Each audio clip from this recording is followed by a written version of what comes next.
My name is Stephanie Mays. In the early part of February 2020, I woke up with a sharp pain in my right breast. It was about 4:30 in the morning, not a typical time I wake up, and I'm definitely not used to waking up with pain. It brought me to tears. I was holding onto my breast, wondering, what is going on? I suspected that it might be cancer, but I didn't want to go immediately to the worst case scenario. So I let it go. 2 months later, I actually fell, and I thought I had cracked a rib. So I decided to go to my primary care physician because it was time for my annual physical. And I thought, well, I'll go ahead and get x-rays to make sure there's nothing wrong with my rib cage. And I just happened to mention at the last minute, oh, by the way, I had this pain in my breast. And at that point, it had started coming back. What really stunned me was when the radiologist came in after doing the ultrasound. That wasn't common. But what was more shocking is when he said, "This is curable."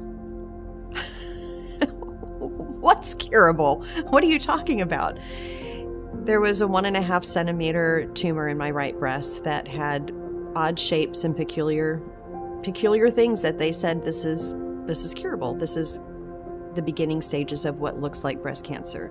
As the months would go on, I went ahead and got a lumpectomy, got that tumor removed, had an amazing surgeon work on me with that. 9 months after that, I went for a follow-up mammogram and ultrasound. And as they're doing the ultrasound on the left breast, the comment came out, "We're going to need to biopsy this." I was already scheduled for the left side lumpectomy with the breast surgeon. And about a week before the surgery, a friend that I really don't talk to very often, she just happened to call me. And she started talking about her story with breast cancer, and I didn't realize she had gone through a similar experience. And she had searched high and low and found Dr. Spiegel's website and had Dr. Spiegel do her surgery. And if I say that this person recommends somebody because they've researched her, I don't have to do the research. She's already done it for me. And I just said, well, can you get me in to see Dr. Spiegel? Yes, I will get you in to see Dr. Spiegel. 2 hours later, I had a phone call. Dr. Spiegel will see you Monday morning at 7:30 before she goes into surgery. And what I learned is that I was too thin for the procedure I wanted to do because I didn't want to do implants.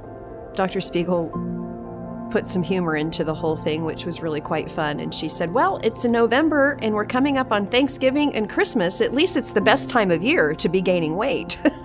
So I left her office knowing that in January or February of 2022, I would be scheduled for a DIEP flap procedure.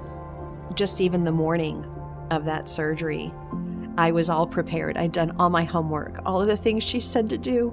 You know, get the recline lift chair because you're not going to be able to do this. Have this person, have this. She had everything outlined to be prepared for this surgery. What was amazing was after surgery,